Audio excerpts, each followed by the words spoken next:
والله سميع عليم. اللهم صل على سيدنا محمد وعلى آل سيدنا محمد وبارك وسلم عليه. د افک د واقعي مضمون پرون تیر شو.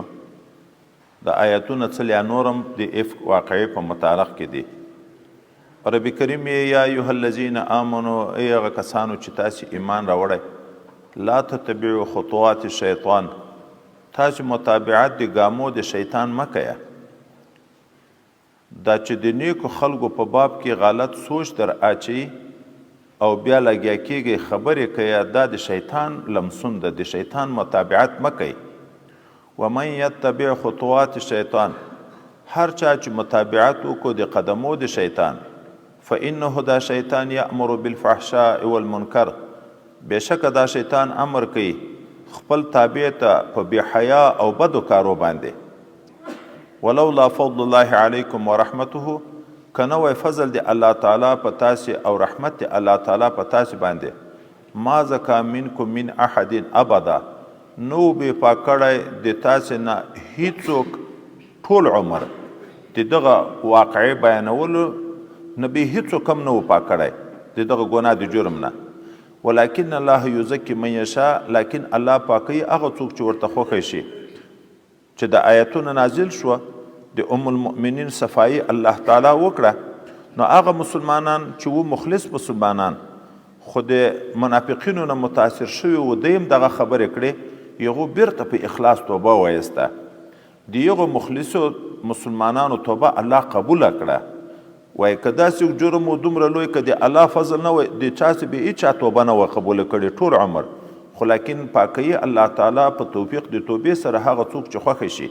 والله سمیع علیم، خدای پاک اوریدونکی او علیم ذات. حضرت ابوبکر صدیق رضی الله تعالی عنه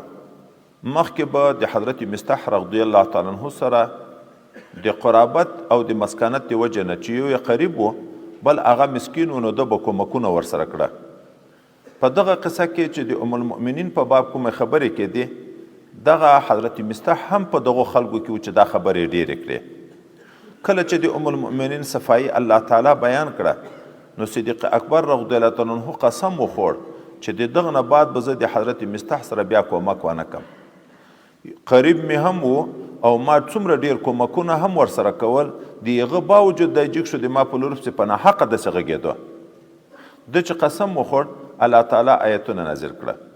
په آیتو کې رب کریم یې کوم خلک چې خاوندان د فضل دي د تاسې، د دغه آیات نه د صدیق اکبر بهتري عظمت هم معلومیږي. او د غنا خاوندان دي، دوی د خپل کومکونه په خپلو قریبانو مسکینانو باندې نه منې کوي، په هغه مهاجرینو باندې دې نه منې کوي، بلکې معافي دې ورته وکړي. ولې تاسې په دې نه خوشحاله کیږئ چې الله تاسې ته مغفرت وکړي؟ یعنی ته چې ده ته معافي وکړي، الله به د تا ګناوې در معاف کړي د هغه په عوض کې. نو په خپلو ګناهو معاف کېدن خوشحاله کیږي که نه خوشحاله کیږي؟ حضرت سیدنا ابوبکر صدیق رضی الله عنه چې دا آیات واورېده، ده ویل زه په دې خوشحاله کیږم چې الله ما ته مغفرت وکړي، نو لحاظه ما دا یې معاف کړی ده، بیرته یې هغه کومک ورسره شروع کړو چې پخوا یې ورسره کوه. ولا یأتلی اولی الفضل منکم، قسم دې نه کوي خاوندان د فضیلت په دین کې د تاسې نه، وسعت او د پراخي خاوندان د مالداري، ان یؤتوا اولی القربا، د دې نه چې دی به نه ورکوي خپلو قریبانو ته والمساکین مسکینانو ته والمهاجرین مهاجرینو ته.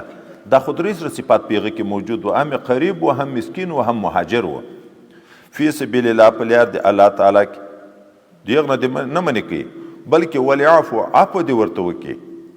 وليصفحوا، مخ دې تر وګرځوي، د زړه نه دې دا شی وباسي. عفو صفحه دا معنا چې د ظاهر نم ورتیر شي معافي کي، خو د زړه نه هم حسد وباسي، په زړه کې هم نه ورته ګرځي بیا. ولې الا تحبون، آیا تاسې نه خوښوئ ان یغفر الله لکم چې الله مغفرت وکړي تاسې ته؟ والله غفور رحیم، خدای پاک غفور او رحیم ذات.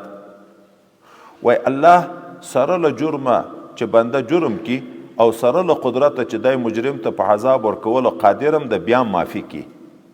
نو تم چې چا ظلم در سره وکړه، ته قادر هم یې په انتقام اخیستلو ته معافي وکړه. ولې تخلقوا باخلاق الله، وای په ځان کې د الله صفت پیدا کړه. الله درگذر کوي، سره له قدرت یې کوي، مغفرت کوي سره قدرت نه کوي کم سره له قدرت مغفرت وکړه. ان الذين يرمون المحصنات الغافلات المؤمنات بشک هغه کسان چې تورنې کوي پاکې ښځې هغه ناخبرې ښځې مؤمنې ښځې لعنو په دغه خلکو باندې لعنت شوی د فی دنیا والآخره په دنیا او په آخرت کې ولهم عذاب عظیم شته د دې دپاره عذاب لوی په ورځ د قیامت. یوم تشهد علیهم السنتهم په هغه ورځ باندې چې شاهدي به ورکړي په دغه کافرانو باندې ژبې د دی و ایدیهم لاسونه د دی و ارجلهم پښې د دی بما کانوا یعملون په هغه څه چې دی عمل کوه. دلته وایي چې ژبې به هم شاهدي په ورکړي او اول ځای کې راځي چې په ژبه دی انکار کوي چې موږ دا ګناه جرم نه ده کړی. وایي ژبه خو اول انکار وکړي چې خدای پاک اندامو ته وایي چې تاسې باندې څه اعمال کړي دي اندامونه ګویا نه شي چې په لاس یې کومه ګناه کړې په پښه یې کړې په کوم اندام یې کومه ګناه کړې هغه ټول بیان کړي. او ابن عباس رضی الله عنه یې غالبا وایي اول چې په بدن کې په انسان شاهدي ورکوي د خپل ورون به شاهدي ورکوي. په ورانه کې بیا دوه قوله دي، یو قول دا ده چې اول ښی ورون به شاهدي ورکوي، یو قول دا ده چې چپ ورون به شاهدي ورکوي. بیا ټول اندامونه شاهدي بیرته چې ژبه خلاصه شي نو ژبه هم بیا اقرار وکړي. اول خو انکار کوو دلته بیا ژبه هم اقرار وکړي. یومئذ په دغه ورځ باندې یوفیهم الله دینهم پوره پوره به ورکړي الله تعالی جزا د دی الحق هغه حق جزا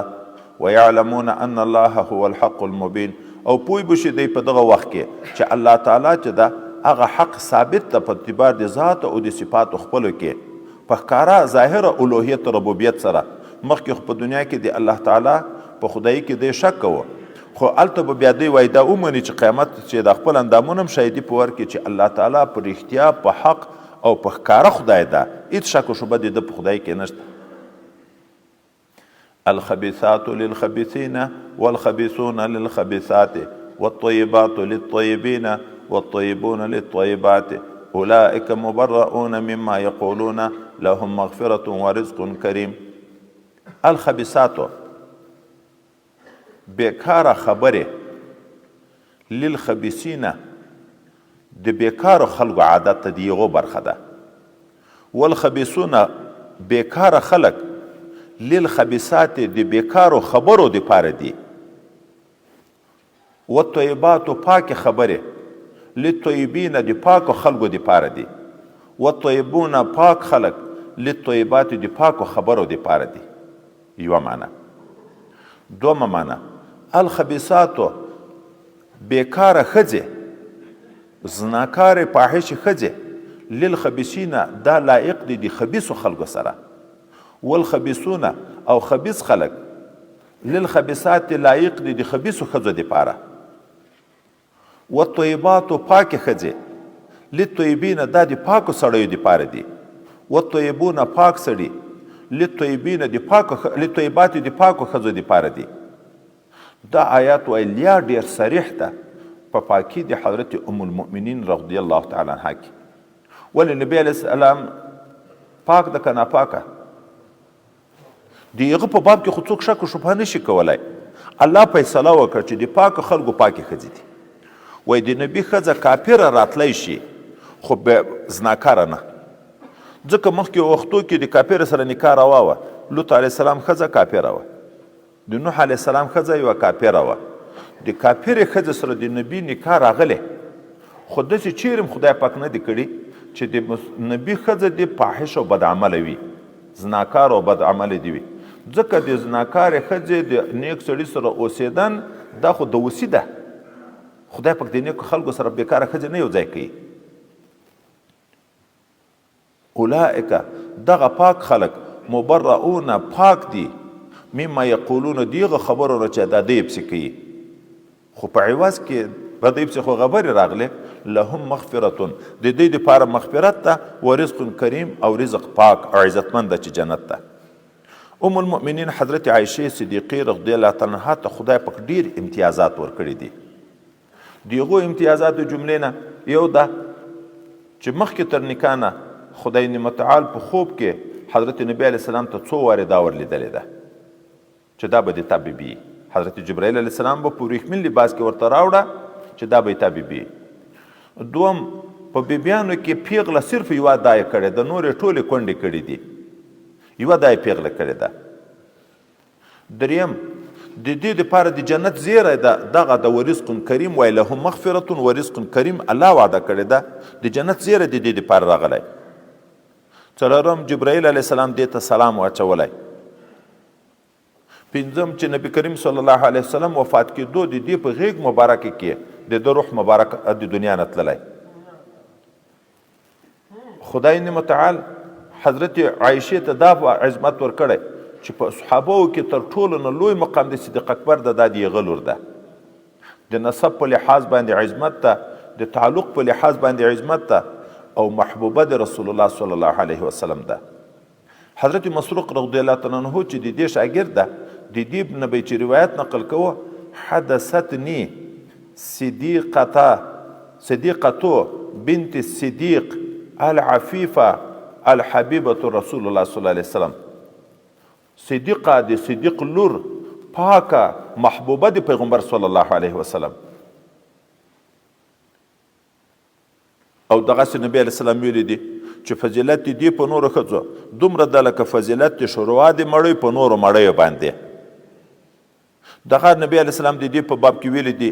چې د نورو بیبیانو سره به پیغمبر علیه السلام په بستره کې پروت و، وحی نه ورته راتله. د رسول الله صلی الله علیه وسلم د ام المؤمنین سره به چې په یوه بستره کې پروت و، په دغه حال کې هم درته وحی راتله. دغې وجې نه د مرض په شپو کې پیغمبر علیه السلام به دا پوښتنه کړه این غدن این غدن، زه به سبا چیرې یم، زه به چیرې یم. مطلب یې دا و چې که ښځې دا نورې اجازه وکړي چې زه د ام المؤمنین حضرت عایشې په کوټه کې وخت تېر کړم. دغه یې ولې و مطلب؟ و یو خو یې محبوبه وه، په چا چې غم یې خپل دوست چې نږدې ورسره غم کمیږي. دوم دا چې په دغو شپو کې هم د انتظار د وحی کوه چې ګوندې وحی به راځي، او زه چې په نورو په بستره کې ورسره پروت یم، ما ته خو وحی نه راځي. او د حضرت عایشې رضی الله عنها سره به چې پروت و، په دغه وخت کې به هم درته وحی راتله. لهم مغفرة ورزق کریم. یا ایها الذین آمنوا لا تدخلوا بیوتا غیر بیوتکم حتی تستأنسوا وتسلموا على اهلها ذلکم خیر لکم لعلکم تذکرون. اوس نو الله تعالی آداب ذکر کوي چې دا بدنامۍ چې جوړیږي اکثره هغه د دغه نه جوړیږي چې د دغو آدابو لحاظ نه وي. یو سړی پردي کور ته بې اجازې ورننوځي، اوس نو خامخه خلک په بدګمانه کیږي. دغه تګ و راتګ بې اجازې په پردۍ ښځه نظر لګیږي، هغه خامخه د زړه میل او محبت په هغه طرف باندې پیدا کیږي. نو الله تعالی آداب نازلوي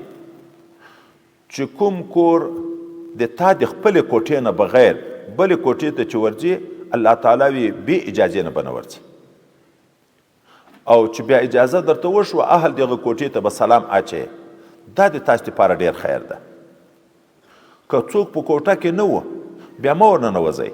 تر څو پورې چې بیا د صاحب د کوټې نه یې راغلی، تا ته اجازه نه یې کړې. او که تا اجازه وغوښته، د کور د طرف نه درته وویلی شو چې اوس زه نه یم خلاص مه راځه، نو بیرته وګرځه. دغه د تا دپاره ډېره پاکیزه خبره ده.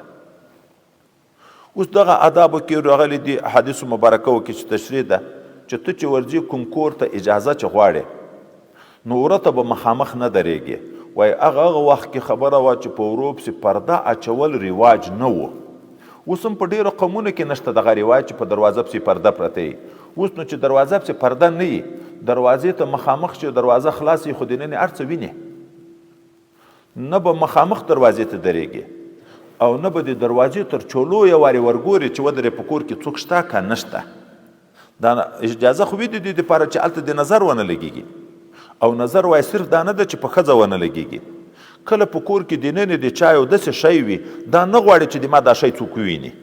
پټه اسلحه ده ورسره، روپۍ دي ورسره، یو بل سامان ده ورسره، په ده خفه کېږي چې بل څوک په خبر شي. هغه دا یخه د باندې لوسته او ته ور وګورې دننه ووینې، په ده خفه کېږي. نو اجازه چې غواړې د وره په یوه څنګ کې به درېږې، او بیا به اول ادب دا ده چې سلام واچې، السلام علیکم ادخل. اجازه ده چې زه درشم. که کور نه جواب نه کړو درچا، دوواري به بیا ووایې. که بیا جواب نه کړو درچا، دریواري به بیا ووایې. که بیا جواب چا نه کړو، در نور بجې ذاتې به تنګول نه کوي، دلته به نه درېږي. درې وارې استعلام د استئذان تر درې وارو پورې ده. او دا چې خپل محارم دي قریبان دي د هغو کره ننوځې نو هم اجازه ضرور ده. یو خپله ښځې کوټه ده، یو دا نور د خپلې ښځې نه سوا دا نور ټوله کې که د ورور کور ته ننوځې، که د پلار کوټې ته ورځې، مور دی د مور د هغې کوټې ته ورځې، که د خور کوټې ته ورځې، که د ترور کوټې ته ورځې چې د محارم دي اجازه به غواړې. خو اجازه دوه قسمه ده. یو دا ده چې په خوله اجازه وغواړې چې اجازه ده چې درشم، یو دا د استیناس دغه ته ویل کېږي چې کور ته ورنږدې شي غاړې تازه کړې وټوخېږې، چا د کور کې دننه څوک چې وي پوه شي چې سړی راغی. یو صحابي مبارک پیغمبر علیه صلات وسلام ته وی د ما په کور کې یوه کوټه یوه مور ده، بل څوک نشته، زه چې خپل کور ته مور ته ورننوځم هم اجازه به غواړم. نبی علیه السلام ورته چې او هغه ورته چې یا رسول الله صلی الله علیه وسلم خو زه خادم یم، بل څوک یې نشته، دغه خدمت یې زه کوم، بیا به هم زه اجازه غواړم. نبی علیه السلام ورته ویل په دغه ته خوشحاله کېږي چې خپله مور لوڅه ووینې؟ وایي نه. وای خو که مور دې دم لوڅ بدن ته خو کتن ناروا دي، نو ته غاړې به تازه کوې، ښځه د سر د سر غمونځوي، کالي بدلوي، نو په داسې وخت کې ته ورننوځې چې مور ده هم ورته وایي چې اجازه به غواړې. اجازه دغه صورت ته چې غاړې تازه کړه. دا خو په دغو کې چې دا محارم دي، دا غیر محرم دي. موږ تاسو خو په کورو کې غیر محرم، رندار غیر محرم ده، د تره ښځه غیر محرم ده، د ماما ښځه غیر محرم ده، د وراره ښځه غیر محرم ده. دا غیر محرم په کور کې اوسېږي اجازه نشته، وځي نه نوځي. بیا هلته ښځه کالي مینځي، غاړۍ لوڅه، سینه لوڅه، لستوڼي راپورته د همده کې لوڅې. ګورې وروسته را روان ده چې سړی د خپل محارمو مور، ترور، خور، وریره، خورزه چې دا محارم شرعي دي چې په ټول وخت کې نکاح نه دروه، د هغه ویښتانو ته کتی شي، د هغې غړۍ ته کتی شي، د هغه دغه مټو ته کتی شي، د هغه پښو غوړګو ته کتی شي. غلط نظر خو خپل خور ته هم ناروا ده، خو غالبا وای دغه خپل محارمو ته غلط نظر څوک نه کوي، نو دغه ځای ته کتی شي. نو که ته دا کالي مینځې لستوڼي ورجږدي خو دا ځای نه بې وینې، هغه د ترور د هغه د خور د محرم د روا ده. سر به یې لوڅ وي، سر ته یې وګورې هغه روا ده، غړۍ به یې لوڅ وي، په هغه به د نظر ولګېږي، هغه روا ده. اما د پردیو ښځو چې نامحرمه دي، هغه نامحرم هغه ته ویل کېږي چې نکاح ورسره روا وي. لکه د ورېندار سره چې ورور مړ شي یا یې طلاقه کړي نکاح خو روا ده. د ترور د لور، د ماما د لور، د دغو سره خو نکاح روا دي، د تره د لور سره نکاح روا ده. د هغو ویښتانو ته کتل هم ناروا دي، د هغې غړۍ ته کتل هم ناروا دي، د هغو دغو لیچو ته کتل هم ناروا دي، د هغو د پښو غوړګو ته کتل هم ناروا دي. نو تا چې ښځه سر لوڅ ده او داسې دی چې دا نه محرم هم په کور کې دي، هلته خو ضرور ده چې اجازه به غواړې. استیزان که نور نه وي، په زوره غږ وکړه، وټوخېږه چې ورېندار مخ پټ کړي ځان کوټې ته کې. د تره ښځه ده، د تره لور ده، هغه محرم شرعي نه دي. نو یا ایها الذین آمنو، هغه کسانو چې تاسې ایمان راوړئ، لا تدخلوا بیوتا، منه نوځئ تاسې هغه کورونو ته غیر بیوتکم چې غیر دي د تاسې د خپلو کوټو نه، حتی تستأنسوا، تر هغه وخته پورې چې اجازه وغواړئ تاسې، وتسلموا علی اهلها، او سلام ور واچوئ په اهل د دغه کور باندې. ذالکم خیر لکم، دغه اجازه غوښتل خیر دی، بهتره دی د تاسو دپاره، لعلکم تذکرون، شاید چې پند تر واخلئ. فإن لم تجدوا فيها احدا، که تاسو نه کړه پیدا په دغه کورونو کې هېڅوک چې اجازه درته وکړي، فلا تدخلوها، نو مه ورننوځئ. سړی په کور کې نشته، ښځه در غږېدی نه شي، ته غږ وکړې، سړی نشته، دغسې ورننوځي پسې. حتی یؤذن لکم، تر هغه وخته چې تاسو ته اجازه وشي. وإن قیل لکم ارجعوا، که درته وویل شو چې لاړ شئ، اوس سړی په کور کې نشته، فرجعوا، وګرځئ. هو ازکا لکم، دا ډېر پاکیزه ده د تاسو دپاره. والله بما تعملون علیم، الله تعالی په هغه عمل چې تاسو کوئ ښه علم لري. دا آیتونه چې نازل شوه، صحابه مبارکینو د هغو کوټو په باب کې پوښتنه وکړه چې د ګدام حیثیت ده، د چا سامان په یو ګدام کې ده، استوګنې څوک نشته، اوس دغه ته به هم بې اجازې نه ورننوځو. یو یا وایي دا د لیارو کې دا د یو ځای نه تر بل ځایه به چې تله، د مسافرو دپاره کوټې وې چې څوک به په پېښ شو پکې به وابېړول، چې څوک به نه و بس ور به بند و. لکه نن سبا د روډو په غاړه انتظارګاوې جوړېږي. داسې ځایو ته به موږ بې اجازې نه ورځو. نو نبي اسلام نه چې دا پوښتنې وشي الله آیتونه نازل کړه، نه هغه پروا نه لري، هغه پروا نه لري. د دغې وجې نه موږ فقها لیکي هغه ځایونه چې شخصي نه وي هلته هم پروا نه لري چې نوځي. اسپتال ده، اوس اسپتال ده، په دغه اسپتال کې ته ننوځې اسپتال ته ښځې او نرکې ګرځي، استیزا نه ده ضرور. عام خلک دې وځي ننوځي، د چا شخصي ځای نه ده. بازار کې روان یې دوکان ته ورتاویږي، استیزا نه ده ضرور. چې وایي د عامو خلکو ورود وي، تګ و راتګ وي پکې، په هغه وخت کې لیس علیکم جناح، نشته په تاسې څه ګناه ان تدخلوا بیتا چې تاسې ننوځئ کوټو ته غیر مسکونتین چې هغه د استوګنې نه وي، خو فیها متاع لکم چې په دغه کوټو کې د تاسې سامانونه وي لکه ګدامونه. والله یعلم ما تبدون وما تکتمون. الله ته ښه عالم، الله ته ښه معلوم دی، الله عالم ده په هغه څه چې تاسې پټوئ او هغه څه چې تاسې ښکاره کوئ. چې په ښکاره باندې څه کویم الله علم په لري که پټ باندې ویم. دا چې کور ته ځې اجازه به غواړې چې په پردۍ ښځه نظر ونه لګېږي، د هغه په کور په سامانو نظر ونه لګېږي. اوس د نظر حفاظت ضرور ده. دستي د نظر دپاره آیتونه نازل شوه. الله تعالی وی نبی کریم صلی الله علیه وسلم ته چې مؤمنینو ته ووایه خپلې سترګې دې ټیټې نیسي، پردۍ ښځه ته دې نه ګوري. حضرت علی کرم الله وجهه د نبی علیه السلام نه پوښتنه وکړه چې که سړی روان و ښځه په مخه ورغله ناڅاپه یې سترګې په ولګېدې، نو نبی علیه الصلاة والسلام ورته دووري مې مه ورګوره، هغه اول باندې د خدای پاک نه نیسي، خو اول باندې به هم داسې نه وي چې اول دې وکته دغسې ذاتي سترګې ورته ونیسي چې دوم را نه شي، اوږده یې به یم نه. نبي کریم صلی الله علیه وسلم یې چا چې په پردۍ ښځه سترګې ولګېدې او دستي یې سترګې کنټرول کړې، خدای پاک به په عبادت کې حلاوت و خوند ورته نصیب کړي. حلاوت به الله تعالی د اطاعت او د عبادت نصیب وګرځي. نو مسلمانانو ته ووایه چې سترګې دې ټیټې نیسي، پردیو ښځو ته دې نه ګوري. دوم، مسلمانانو ته ووایه چې خپل شرمګاوې عورتونه دې وساتي، غلطې نه استعمالوي، حتی لوڅوي دې هم نه نامحرمه ته. یو خپله ښځه ده چې د هغو سره خو ستر نشته، نورو ته عورت دې نه لوڅوي نه د عورت غلط استعمالوي. ځکه چې څوک وایي عورت په داسې ځای کې لوڅ کړي چې د پردي سړي نظر په لګېږي، څوک چې ورته ګوري په هغه هم د خدای لعنت اورېږي چې دا چا ځان لوڅ کړی ده، په دغه هم د خدای لعنت اورېږي. دا چې دا موږ اکثرو ځایو کې وینو چې دا فوټبالونه کوي، پرتوګ وباسي، کنکای نیکر یې اغوستی، د نامه نه تر زنګانه پورې د نارینه عورت ده، د نامه نه لاندې څه حصې لوڅي، ورانه سر د زنګون هم عورت ده، د زنګانه نه راپورته نیکر راپورته یي، هلته هم عورت لوڅ ده، دلته هم عورت لوڅ ده، او عین دا نیکر ته هم جامه نه ویله کېږي. نو یو خپل عورتونه لوڅ کړي دي، فوټبال کوي، دا نور خلک ورته ناست دي، حتی تر ملایانو پورې صوفیان خلک ورته ناست دي، نظره یې کوي. دا په پردیو عورتو یې نظر کوي، په هغه هم د خدای لعنت اورېږي چې دا پرتوګ یې ایستلی ده، فوټبالونه کوي، او دا چې څوک ورته ناست دي ورته ګوري، په دغه هم د خدای لعنت اورېږي. د نر عورت د نامه نه تر زنګانه پورې دغه لوڅول، حتی د تا د استنجا ضرورت ده،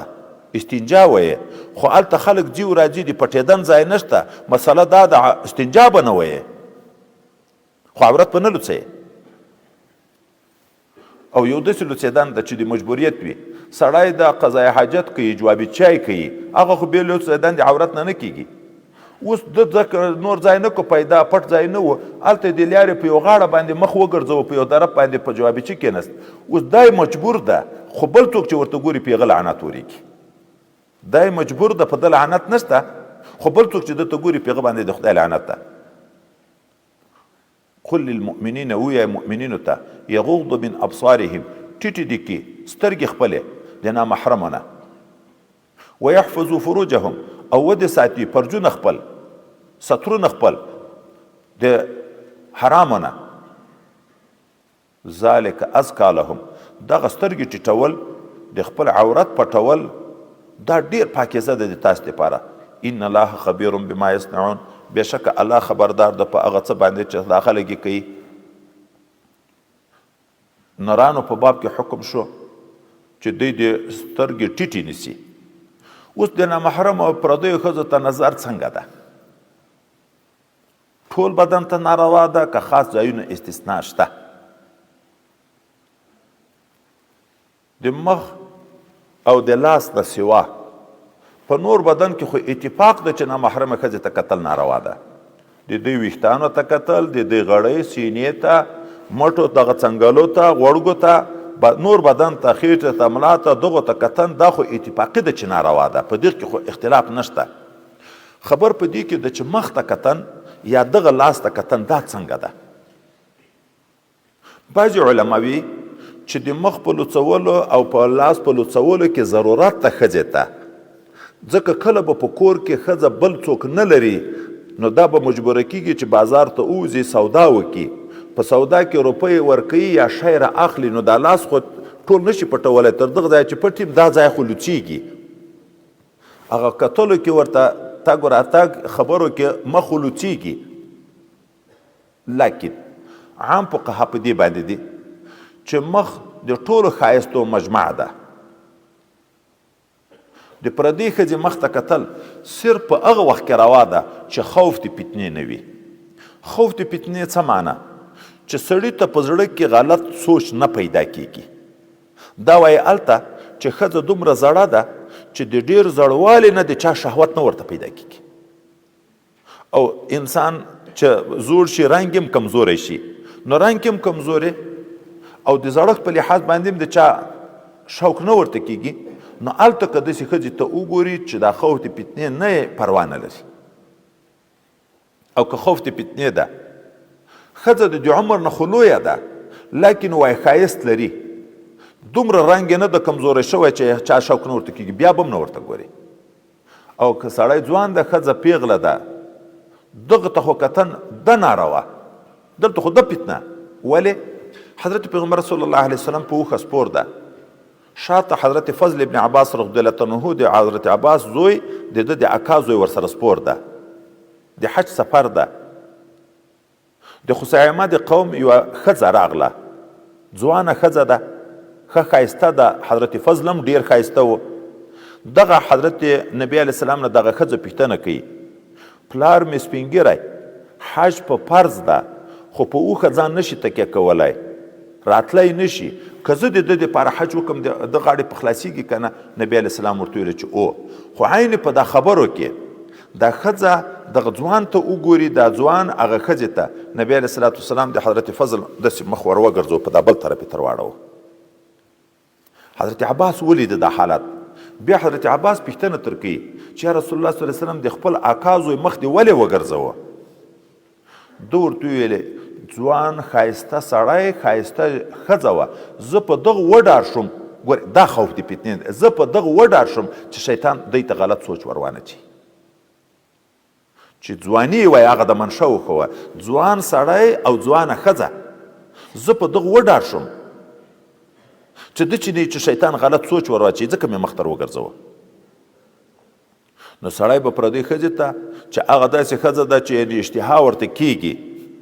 جنکۍ چې د اووه کلنۍ نه پورته شوه، د اووه کلنۍ نه چې کنکۍ وي وایي شوق نه ورته پیدا کیږي، د اووه کلنۍ نه چې پورته شوه د داسې جنکیو سره د زیاتې احتیاط کوي چې پیغله هم لیانه ده، او چې پیغله شوه بیا تر هغه وخته پورې چې 40-45 کلو ته رسیږي، په دغه وختو کې به سړی پردۍ ښځې ته نه ګوري. که خوف د فتنې نه و، سړی زوړ سپین ږیری شوق نه پیدا کیږي، نو هغه که ځوانې ښځې ته وګوریم په ده کې دا ماده نشته چې شهوت پیدا شي، پروا نه لري. یا په ښځه کې داسې ده چې هغه کې ځای د دغه ځای نه ده پاتې چې شهوت یې چا ورته راځي، بیا پروا نه لري. وقل للمؤمنات، وګوره ووایه مؤمنو ښځو ته یغضضن من ابصارهن، دوی دې هم سترګې ټیټې کړي پردیو سړیو ته دې نه ګوري. ويحفظن فروجهن، دوی دې هم وساتي خپل عورتونه د لوڅېدن نه او د غلط استعمال نه. اوس ښځه دې هم سترګې ټیټې کې نه دي ګوري، ښځه پردي سړي ته کتی شي که نه؟ د ښځې خو د مخ نه سوا نور بدن خو ټول عورت ده، خو په مخ کې اختلاف ده چې عورت ده که نه ده. د سړي مخ خو نه ده عورت، د سړي لاس خو نه ده عورت، د سړي سینه او غړۍ خو نه ده عورت، ښځه ورته کتی شي که نه؟ نو بعضې علما وایي چې ښځه هم د سړي مخ ته نشي کتی، لکه سړی چې ښځې ته نشي کتی، ښځه هم د سړي مخ ته نشي کتی. څوک وایي چې نه، ښځه که غلط نظر وي اخو ناروا ده، که غلط نظر نه وي سړي ته کتی شي، ځکه سړي مخ عورت نه ده. اوس دا دواړه قولونه بنا په دوه حدیثو باندې دي. څوک چې وایي چې ښځه هم پردي سړي ته نشي کتی مطلقا، دلیل هغه حدیث مبارک ذکر کوي. ام سلمه رضی الله عنها وایي چې زه او حضرت میمونه رضی الله تعالی عنهما دواړه د نبی علیه السلام بیبیانې دي، د نبی علیه السلام سره ناستې وو، په سترګو ړوند صحابي مبارک راغی حضرت ابن ام مکتوم رضی الله تعالی عنه. نبی علیه السلام موږ ته ویلې پرده وکئ. وایي موږ ورته ویلې چې دی خو ړوند موږ نه ویني. وایي ولې تاسې ړندې یې تاسې یې نه وینئ، خو تاسې هم مخ پټ کئ مه ورګورئ. هغه څوک چې وایي چې ښځه پردي سړي ته نشي کتی دغه حدیث مبارک باندې تمسک نیسي.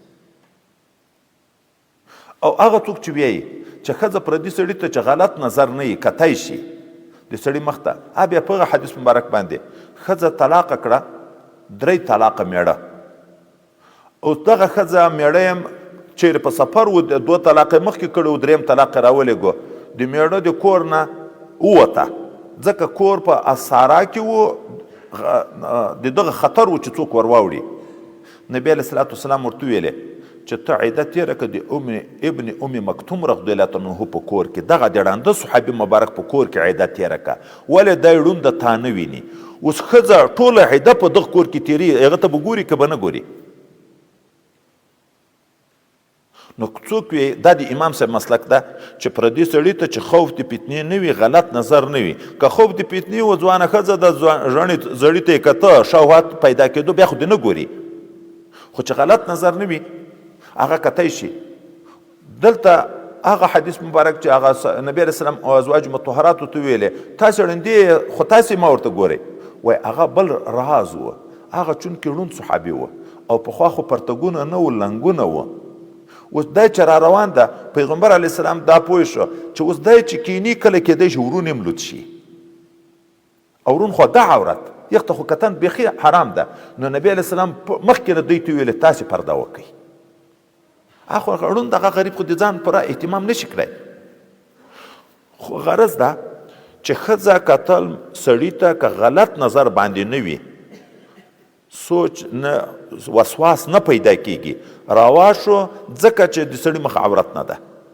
کتل عورت ته ناروا ده. او د ښځې په مخ کې خو په عورتوب کې اختلاف ده چې عورت ده که نه ده. یو قول دا ده چې هغه هم عورت ده، یو قول دا ده چې نه ده عورت. او د دې نور بدن ټول عورت ده. نو چې ټول عورت ده ویښتان به هم چاته نه ورلوڅوي، غړۍ به هم چاته نه لوڅوي، دا مټې دا لاسونه به هم چاته نه لوڅوي. او هغه څوک چې نامحرم شرعي ده لکه لیور ده، د تره زوی ده، د ماما زوی ده، اوښی ده چې د زموږ په کورو کې وځي نه وځي، د دغو سره خو نکاح روا ده. دغو ټولو نه به ویښتان پټ ساتي، غړۍ به پټه ساتي، لاسونه به پټ ساتي، ځکه د دې ټول بدن عورت ده. ولا یبدین زینتهن. اوس د ښځو نور مسایل ته وګورئ. مخکې ما پرون ویلې چې نبی علیه السلام په ښځو صورت نور زده کړه، خطونه مه په زده کوئ. نبی علیه السلام یې نبی علیه السلام یې ښځې بلاخانو ته مه خېجوئ. دا دواړه د فتنو لارې دي چې پورته وخته د باندې خلک ویني غلط تعلق پیدا کوي. خط چې زده شو بیا په واسطه د قلم باندې په خط باندې غلطې رابطې، نن په موبایل باندې په 200 میله لرې رابطې جوړې کړي، بیا ښځه ورځي یا سړی ورته راځي. په ښځو ما وایي نبی علیه السلام یې ما یې بلخانو ته خېجوئ، ما خط په زده کوئ، سورت نور په زده کوئ او سنۍ په زده کوئ. عجبه خبر د غزل سنۍ اوبدل په زده کوئ، دغه د کار ده، د کور خدمت په زده کوئ. اوس نو دغه ته وګورئ، ښځې به پردیو سړیو ته نه ګوري، خپل عورت به ټول بدن د دې عورت ته پټ ساتي. ولا یبدین زینتهن. نه به لوڅوي ښایست خپل الا ما ظهر منها، مګر هم نه هغه څه چې هغه لوڅ ده د دې نه. دغه اوس دوه مطلبه دي. یا خپله ښایست مراد ده، دا ګیڼې هم د ښایست شی ده، دا امیل په سینه پروته، دا د چاته نه لوڅي، دا بنګړي په لاس کې دي، دا د چاته نه لوڅي، دا لښتۍ په غوږو کې دي، دا د چاته نه لوڅي. الا ما ظهره، چې هغه نشي پټولی، لکه کالي. د ښځو خو کالي هم ښایسته وي، په هغو کې هم زینت وي، خو کالی خو نشي پټولی. ټکری څنګه پټ کړي د چا نه؟ الا ما ظهره یا الا ما ظهره لکه لاس باندې ګوتې ده دا څنګه پټ کې دي چانه ځکه چې په لاس کې چې جواز شو چې د ضرورت لپاره دا چا یو شی سودا پر اخیستی شي نو خو هغه ګوتې چې ښایسته ده هغه خو به خامخا لوڅېږي. دوم قول محل د زینت نه لوڅوي ځای د زینت غوږونه د ښایست ځای ده دا د چاته نه لوڅوي غړۍ د امیل د ښایست ځای ده دا د چاته نه لوڅوي دا مټې دا د بنګړیو ځایونه دي دا د چاته نه لوڅوي پښې د خلخالو ځای دي دا د چاته نه لوڅوي الا ما ظهره مخ هم د ښایست ځای ده خو کله ښځه د کور نه وځي سترګې تورې وي دا سترګو کې رانجه اچول دا ښایسته که نه ده دغه نشي پټولی لکه پخوا دا چادري رواج نه وي نو د فقه مسله دا وه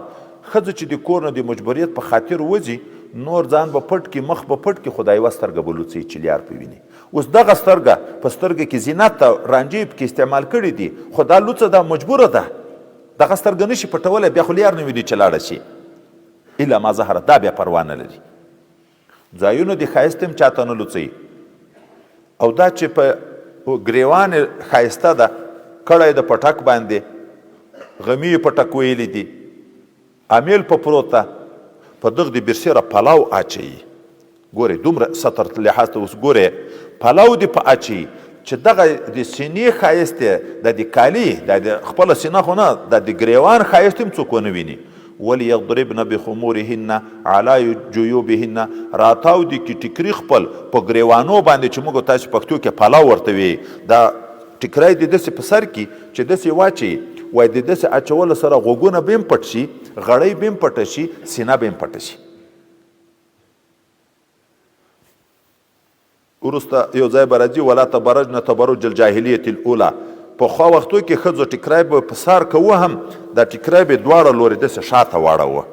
په سر به و خو نور به ټیکری داسې و نو سینه غړۍ غوږونه دا به ټول لوڅ وه چې وځي د ضرورت په خاطر باندې چې وځي د ضرورت په خاطر باندې نو داسې به نه وځي لکه د جاهلیت د دور ښځې چې ټیکری شاته اچولی دغه غوږونه غړۍ سینه یې ټول نه ټیکری دې د ځانه داسې تاو کړي پلو دی واچي چې غوږ هم کې پټ شي غړۍ هم پټه شي سینه هم پټه شي ولا یبدین زینتهن نه دي لوڅوي ځایونه د ښایست خپل الا لبعولتهن مګر هم خپلو میړو ته یې لوڅوی شي ښځه او میړه ټول بدن پټ عورت نه ده سره لکن عین شرمګاه ته کتل دا وای مکروه ده ام المؤمنین حضرت عایشه صدیقه رضی الله تعالی عنها چې د نبی علیه السلام محبوبه ده او ډیره په ګرانه ده ټول محبت یې دې سره د پیغله ده نه کاله وخت ورسره تیر کړی په دا نه کاله کې دا وی ما د نبی علیه السلام عورت نه ده لیدلی نبی علیه السلام د ما عورت نه ده لیدلی نو دا نور اندامونه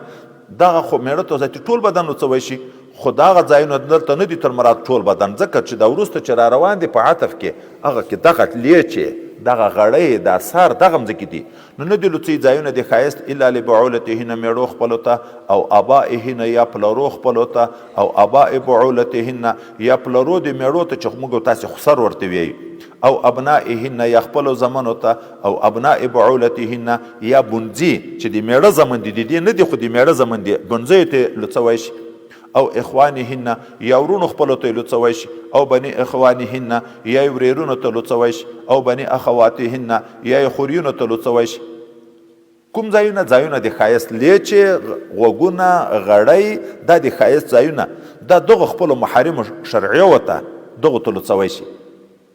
او نسائهن یا خپلو ښځو ته خپلو ښځو نه مراد مسلمانې ښځې حرائر اصیل ښځې یوه ښځه بلې ښځې ته نفس دا ښځې بلې ښځې ته کوم ځای ته کتی شي وایي مسلمانه ښځه بله مسلمانې ښځې ته په کتلو کې داسې ده لکه نر ته نر ته اوس نر د نر بدن ته د نامه نه پورته ته کتی شي د زنګانه نه لاندې کتی شي ښځه هم ښځې ته کتی شي اما د نامه نه لاندې تر زنګانه پورې ښځه هم ښځې ته نشي کتی او موږ موجوده فقها لیکي چې دغه نن سبا داسې بې حیایي شروع ده بې جهل شروع ده په خپل کور کې خو څه کوي ډاکټرې ته لاړه شي ښځه د اولاد پیدایښت وخت وي دا د اولاد پیدایښت په وخت کې د کور ښځې نورې هم ورسره تللې وي وایي یا دوه ورسره تللي اوس ډاکټره چې د نامه نه لاندې د دې بدن ته ګوري د مجبوریت په خاطر ګوري لکه د اپریشن چې ضرورت وي مجبوریت خو کتن روا ده هغه د اولاد د پیدایښت سلسله ګوري خو ډېرې ښځې وایي دا د کور والا چې ورسره تللي یم دغه هم د عین شرمګاه ته ورته ګوري دا خو څه کوي هسپتال ته نورې پردۍ ښځې راغلي هغه هم ورته ولاړې په ښځو کې وایي دا ماده د شرم ډېره کمزورې ده حیا نشته پکې لوڅې ورته ګوري دا د نامه نه لاندې تر زنګانه پورې ښځه هم ښځې ته نشي کتی که مور و لور وي هم که خور و خور وي هم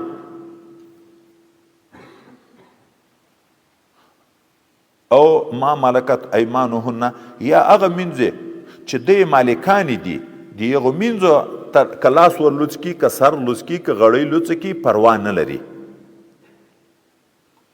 نسائهن کې دغه ته اشاره راغله کافرې ښځې ته به مسلمانه ښځه ځان نه ورڅوي کافرې ښځې ته ولې وایي کافرې ښځې چې د مسلمانې ښځې سینه وویني تی مخایه وویني ښایست ځایونه یې وویني بیا یې وایي هغو خوله نه درېږي میړو ته یې بیانوي هغه میړه د پردۍ ښځې صفات چې واورېده داسې ده لکه ورته ګوري چې لحاظه موجوده فقها لیکي چې دا فاسقې ښځې د دغو نه به هم ښځه ستر کوي دا کوټیانۍ دا چچګرې دغه چې دغه بدعملې ښځې دي د ستر د هېڅ حجاب نه کوي دغو نه به هم ښځه ستر کوي دا د کورو ته نه پرېږدي ځکه وایي دی دغه د باندې بیا د ښځو حالات بیانوي خلکو ته دغه ته لمسون ورکوي سوچ وراچي چې دغه کور کې داسې ښایسته ښځې دي یا دا دي چې خلکو سوچ پیدا شي او التابعین غیر اولی الاربه یا دا ښځه مخ لاس غړی لوڅوی شي هغه تابعینو ته چې غیر اولی الاربه وي من الرجال د نرانو نه زوړ سپین ږیری ده شهوت ماده یې ختم ده اکثره وایي داسې خلک په داسې وخت کې خپل زمن نه لري اکثره قریبان نه لري نو د یو تربره په کور کې اوسیږي خدمت ورته کوي صرف خېټه پورې تابعین تابع دي دغه کور وي د کور وي نه تابع دي دغه کور وي خو د شهوت ماده نه وي پکې غیر اولی الاربه دا معنی د شهوت ماده نشته پکې سپین ږیری ده دغه سپین ږیري موږ لیدلي دي په کورو کې خدمتونه کوي چای میلمه ته راوړه دا د کور والا یې داسې استعمالوي لکه هغه د خپل زوی خو په دې کې د شهوت ماده نه وي نو که هغه کور ته وځي ننوځي د ښځې مخ ویني یا لاس ویني یا سر ویني پروا نه لري او الطفل الذین لم یظهروا علی عورات النساء یا دا ښځه خپل لاسونه لوڅ کي سر لوڅ کي غړۍ لوڅ کي هغه هلکانو ته چې هغه نه یې غالب په عوراتو د ښځو باندې نه یې غالب په عوراتو د ښځو څه معنی چې د شهوت ماده نه یې پکې چې قریب البلوغ شي مراهق ورته ویل کېږي دا مراهق هم په حکم د بالغ کې د ښځه به د دغه نه هم ځان ساتي او که کنکای د طریقه په دغه نه پیږي چې سړی د ښځې سره څه معامله کوي په دغه پیږي نه وایي بعضې خو دومره کنکي دي چې په هېڅ نه پیږي هغه خو د جماعت حیثیت لري کنکای زوی ده تیره وي 1 کالو د 2 کالو ده که ښځه مخایا کالي ځان مینځي هلته کنکای نږدې ورته ناسته ورته پروته خو په دغه کنکای پیږي نه ټول بدن یې وایي که وینیم پروا نه لري دغه کنکای که د ښځې ټول بدن وینیم خو هغه چې صوبې ممیز وي چې په خبر پیږي لکه 7 کالو شاوخوا د هغه نه به که مخ نه کې پټ څنګل یې نه کې پټ غوړګې نه کې پټ پروا نه لري اما شرمګاه به هغو ته نه لوڅوي چې دا خو کنکای ده شهوت خو نه لري چې ما سره بدعملي وکړي وایي په دغو خو پیږي چې اهل د تمیز وي د هغو نه به دغه نامه نه تر زنګانه پورې د هغو نه هغه ځایونه پټوي خو که بیخي اهل د تمیز نه و کنکای و بیخي که هغه نه ټول بدن لوڅ شي پروا نه لري ښځه د کور نه وځي او ګیڼې دي پورې داسې ګیڼې دي چې اواز کوي دا بعضې قومونو کې ما لیدلي دي په پښو کې کړۍ وي دا شرنګی کوي بعضې خلک دي دغه پیزوانونه بلا و بترې پسې زړولي اوس دغه ښځه چې د کور نه وځي د باندې چې اوچته ځي هغه د ګیڼو شرنګی اواز کوي چې اواز کوي نو خلکو خامخا چې سړي دلته ناست دي هلته شرنګی واوري د مخ ور اړوي چې مخې واړو په پردۍ ښځې نظر ولګېدو، ښځې په ده نظر ولګېدو. نبی علیه السلام یې العینان تزنیان، سترګې مزناوي کوي. د دغې وجې نه ښځه چې د کور نه وځي عطر به نه استعمالوي. که عطر استعمال و نبی علیه السلام دا ښځه زانیه ده، ځکه چې په یو مجلس تېرېږي بوی یې په خلکو ولګېږي، نو طبعا د هغه بوی د وجې نه به مخ ور اړوي. دا هغه ښځه چې داسې ګېڼې پورې دي، دا چې ځي په سوکا سوکا به ځي د کور نه چې د باندې ووته دومره احتیاط ته چې د ګېڼې اواز هم څوک وانه اوري. ولا یضربن بارجلهن، کلک کلک ویل دی نه کوي په پښو خپلو باندې، لیعلم ما یخفینا، چې ښکاره شي هغه څه چې دوی پټ کړي دي، من زینتهن، د ښایست خپل نه، حتی چې اواز دی لا په زوره نه کوي، غږیږي دی په زوره نه. والله سمیع علیم. اللهم صل علی سیدنا محمد وعلى آل سیدنا محمد وبارک وسلم علیه. د افک د واقعي مضمون پرون تیر شو. د آیتونه څه یا نورم د افک واقعي په متعلق کې دي. رب کریم یا ایها الذین آمنوا، ای هغه کسانو چې تاسې ایمان راوړئ، لا تتبعوا خطوات الشیطان، تاسې متابعت د ګامو د شیطان مه کوئ.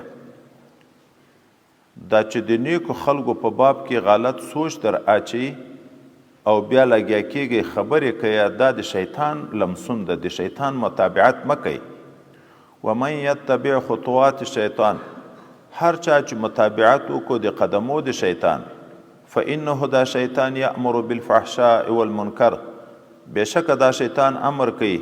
خپل تابع ته په بې حیا او بدو کارو باندې. ولولا فضل الله علیکم ورحمته، که نه وای فضل دی الله تعالی په تاسې او رحمت دی الله تعالی په تاسې باندې، ما زکا منکم من احد ابدا، نو بې پاک کړی د تاسې نه هیڅوک ټول عمر. د دغه واقعي بیانولو نه به هیڅوک هم نه و پاک کړی د دغه ګناه د جرم نه. ولکن الله یزکي من یشاء، لیکن الله پاکوي هغه څوک چې ورته خوښی شي. چې د آیتونه نازل شوه د ام المؤمنین صفایي الله تعالی وکړه، نو هغه مسلمانان چې و مخلص مسلمانان خو د منافقینو نه متاثر شوي و، دوی هم دغه خبرې کړې، یغو بیرته په اخلاص توبه وایسته. د یغو مخلصو مسلمانانو توبه الله قبوله کړه. وای که داسې جرم و دومره لوی که د الله فضل نه وای، د چا څه به هېچا توبه نه وه قبوله کړې ټول عمر، خو لیکن پاکوي الله تعالی په توفیق د توبې سره هغه څوک چې خوښه شي. والله سمیع علیم، خدای پاک اورېدونکی او علیم ذات. حضرت ابوبکر صدیق رضی الله تعالی عنه مخکې به د حضرت مستح رضی الله تعالی عنه سره د قرابت او د مسکنت د وجې نه چې یو قریب و بل هغه مسکین و، نو ده به کومکونه ورسره کړه. په دغه قصه کې چې د ام المؤمنین په باب کومه خبرې کېدې، دغه حضرت مستح هم په دغو خلکو کې و چې دا خبرې ډېرې کړې. کله چې د ام المؤمنین صفایي الله تعالی بیان کړه، نو صدیق اکبر رضی الله تعالی عنه قسم وخوړ چې د دغه نه بعد به زه د حضرت مستح سره بیا کومک ونه کړم. قریب مې هم و او ما څومره ډېر کومکونه هم ورسره کول، د هغه باوجود دی جګ شو د ما په لور پسې په ناحقه داسې غږېدو. ده چې قسم وخوړ، الله تعالی آیتونه نازل کړه. په آیتو کې رب کریم یې کوم خلک چې خاوندان د فضل دي د تاسې، د دغه آیات نه د صدیق اکبر بهتري عظمت هم معلومیږي. او د غنا خاوندان دي، دوی د خپل کومکونه په خپلو قریبانو مسکینانو باندې نه منې کوي، په هغه مهاجرینو باندې دې نه منې کوي، بلکې معافي دې ورته وکړي. ولې تاسو په دې نه خوشحاله کیږئ چې الله تاسو ته مغفرت وکړي؟ یعنی ته چې ده ته معافي وکړي، الله به د تا ګناوې در معاف کړي د هغه په عوض کې. نو په خپلو ګناو معاف کېدن خوشحاله کیږي که نه خوشحاله کیږي؟ حضرت سیدنا ابوبکر صدیق رضی الله عنه چې دا آیت واورېده، ده ویل زه په دې خوشحاله کیږم چې الله ما ته مغفرت وکړي، نو لحاظه ما دا معاف کړی ده، بیرته هغه کومک ورسره شروع کړو چې پخوا یې ورسره کوه. ولا یأتلی اولی الفضل منکم، قسم دې نه کوي خاوندان د فضیلت په دین کې د تاسې نه، وسعت او د پراخي خاوندان د مالداري، ان یؤتوا اولی القربا، د دې نه چې دوی به نه ورکوي خپلو قریبانو ته، والمساکین مسکینانو ته، والمهاجرین مهاجرینو ته. دا خو درې صفات په هغه کې موجود و، هم قریب و، هم مسکین و، هم مهاجر و. فی سبیل الله په لار د الله تعالی کې دیغه نه منې کوي بلکې وليعفو عفو دې ورته وکړي وليصفحوا مخ دې تر وګرځي د زړه نه دې دا شی وباسي عفو صفحه دا معنا چې د ظاهر نم ورتیر شي معافي کی خو د زړه نه هم حسد وباسي په زړه کې هم نه ورته ګرځي بیا ولی الا تحبون آیا تاسې نه خوښوئ ان یغفر الله لکم چې الله مغفرت وکړي تاسو ته والله غفور رحیم خدای پاک غفور او رحیم ذات وای الله سره له جرمه چې بنده جرم کی او سره له قدرت چې دای مجرم ته په عذاب ورکولو قادرم د بیا معافي کی نو تم چې چا ظلم در سره وکړو ته قادر یې په انتقام اخیستلو ته معافي وکړه ولې تخلقوا باخلاق الله وای په ځان کې د الله صفت پیدا کړه الله درگذر کوي سره له قدرت کوي مغفرت کوي سره له قدرت نه کوي تم سره له قدرت مغفرت وکړه ان الذين يرمون المحصنات الغافلات المؤمنات بشک هغه کسان چې تورنې کوي پاکه ښځې هغه ناخبره ښځې مؤمنې ښځې لعنو په دغه خلکو باندې لعنت شوی د فی دنیا والآخره په دنیا او په آخرت کې ولهم عذاب عظیم شته د دې دپاره عذاب لوی په ورځ د قیامت یوم تشهد علیهم السنتهم په هغه ورځ باندې چې شاهدي به ورکړي په دغه کافرانو باندې ژبې د دی و ایدیهم لاسونه د دی و ارجلهم پښې د دی بما کانوا یعملون په هغه څه چې دی عمل کوه دلته وایي چې ژبې به هم شاهدي په ورکړي او بل ځای کې راځي چې په ژبه دی انکار کوي چې موږ دا ګناه جرم نه ده کړی وایي ژبه خو اول انکار وکړي چې خدای پاک اندامو ته وایي چې تاسې باندې څه اعمال کړي دي اندامونه ګویا نه شي چې په لاس یې کومه ګناه کړې په پښه یې کړې په کوم اندام یې کومه ګناه کړې هغه ټول بیان کړي او ابن عباس رضی الله عنه یې غالبا وایي اول چې په بدن کې په انسان شاهدي ورکوي د خپل ورون به شاهدي ورکوي په ورانه کې بیا دوه قوله دي یو قول دا ده چې اول ښی ورون به شاهدي ورکوي یو قول دا ده چې چپ ورون به شاهدي ورکوي بیا ټول اندامونه شاهدي بیرته چې ژبه خلاصه شي نو ژبه هم بیا اقرار وکړي اول خو انکار کوو دلته بیا ژبه هم اقرار وکړي یومئذ په دغه ورځ باندې یوفیهم الله دینهم پوره پوره به ورکړي الله تعالی جزا د دی الحق هغه حق جزا ویعلمون ان الله هو الحق المبین او پوی بشي دی په دغه وخت کې چې الله تعالی چې دا هغه حق ثابت ته په اعتبار د ذات او د صفاتو خپلو کې په ښکاره ظاهره الوهیت ربوبیت سره مخکې په دنیا کې د الله تعالی په خدای کې دی شک کوه خو هلته به بیا دی وایي دا ومني چې قیامت چې د خپل اندامونه هم شاهدي په ورکړي چې الله تعالی په رښتیا په حق او په ښکاره خدای ده هېڅ شک و شبه د ده په خدای کې نشته الخبيثات للخبيثين والخبيثون للخبيثات والطيبات للطيبين والطيبون للطيبات أولئك مبرؤون مما يقولون لهم مغفرة ورزق كريم الخبيثات بیکاره خبره للخبیثین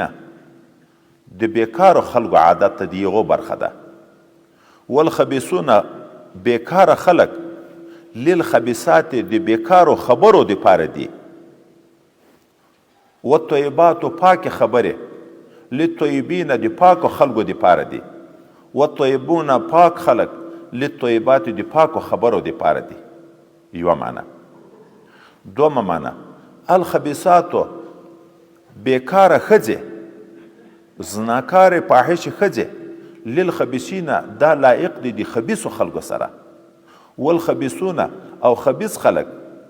للخبیثات لایق دي د خبیثو ښځو دپاره والطیباتو پاکې ښځې للطیبین دا د پاکو سړیو دپاره دي والطیبون پاک سړي للطیبین للطیبات د پاکو ښځو دپاره دي دا آیات ویلیا ډیر صریح ده په پاکي د حضرت ام المؤمنین رضی الله تعالی عنها کې ولې نبی علیه السلام پاک ده که ناپاکه د هغه په باب کې خو څوک شک و شبهه نشي کولی الله فیصله وکړه چې د پاکو خلکو پاکې ښځې دي وایي د نبي ښځه کافره راتلی شي خو زناکاره نه ځکه مخکې وختو کې د کافر سره نکاح روا وه لوط علیه السلام ښځه کافره وه د نوح علیه السلام ښځه یوه کافره وه د کافرې ښځې سره د نبي نکاح راغلی خو داسې چیرې هم خدای پاک نه دی کړي چې د نبي ښځه د فاحش او بد عمله وي زناکار او بد عمله دي وي ځکه د زناکارې ښځې د نیک سړي سره اوسېدن دا خو دوسي ده. خدای پاک د نیکو خلکو سره بېکاره ښځې نه یو ځای کوي. اولئک دغه پاک خلک مبرؤون پاک دي مما یقولون دیغه خبرو نه چې دا دی پسې کوي. خو په عوض کې په دې پسې خو خبرې راغلې لهم مغفرتون د دې دپاره مغفرت ده و رزق کریم او رزق پاک او عزتمند ده چې جنت ده. ام المؤمنین حضرت عایشې صدیقې رضی الله تعالی عنها ته خدای پاک ډیر امتیازات ورکړي دي. د هغو امتیازاتو جملې نه یو ده چې مخکې تر نکاح نه خدای متعال په خوب کې حضرت نبی علیه السلام ته څو وارې دا ورلیدلې ده چې دا به د تا بیبي. حضرت جبرائیل علیه السلام به په وریښمین لباس کې ورته راوړه چې دا به تا بیبي. دوم په بیبیانو کې پیغله صرف یوه دایه کړې ده، نورې ټولې کونډې کړي دي، یوه دایه پیغله کړې ده. دریم د دې دپاره د جنت زیری ده، دغه د ورزق کریم وایي لهم مغفرت ورزق کریم الله وعده کړې ده، د جنت زیری د دې دپاره راغلی. څلورم جبرائیل علیه السلام دې ته سلام واچولی. پنځم چې نبی کریم صلی الله علیه وسلم وفات کېدو د دې په غیږ مبارکه کې د ده روح مبارک د دنیا نه تللی. خدای متعال حضرت عایشې ته دا عظمت ورکړی چې په صحابو کې تر ټولو نه لوی مقام د صدیق اکبر ده، دا د هغه لور ده. د نسب په لحاظ باندې عظمت ده، د تعلق په لحاظ باندې عظمت ده او محبوبه د رسول الله صلی الله علیه وسلم ده. حضرت مسروق رضی الله تعالی عنه چې د دې شاګرد ده، د دې نه به چې روایت نقل کوه حدثتنی صدیقتو بنت الصدیق العفیفه الحبیبه رسول الله صلی الله علیه وسلم. صدیقه د صدیق لور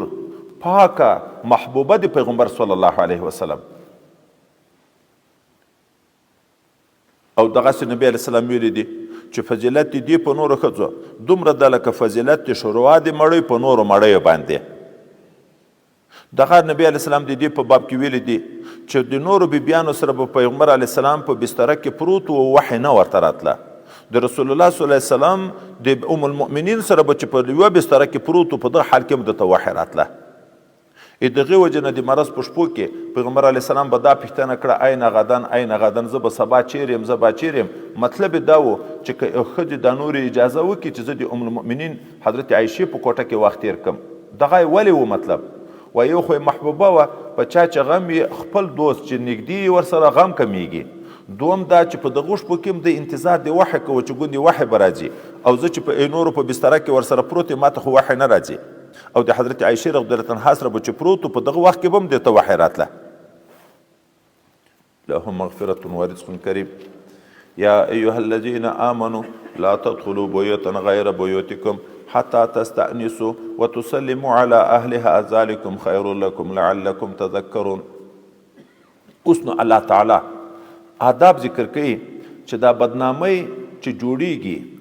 اکثره هغه د دغه نه جوړیږي چې د دغو آدابو لحاظ نه وي. یو سړی پردي کور ته بې اجازې ورننوځي، اوس نو خامخه خلک په بدګمانه کیږي. دغه تګ و راتګ بې اجازې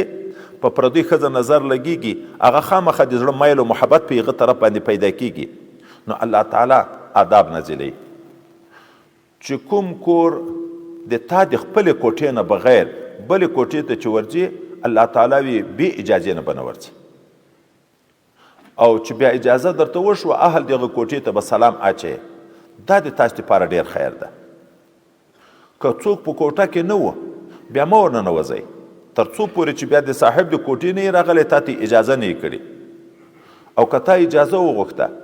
د کور د طرف نه درته وویلی شو چې اوس زه نه یم خلاص مه راځه، نو بیرته وګرځه. دغه د تا دپاره ډېره پاکیزه خبره ده. اوس دغه آدابو کې راغلي دي احادیثو مبارکو کې چې تشریح ده چې ته چې ورځې کوم کور ته اجازه چې غواړې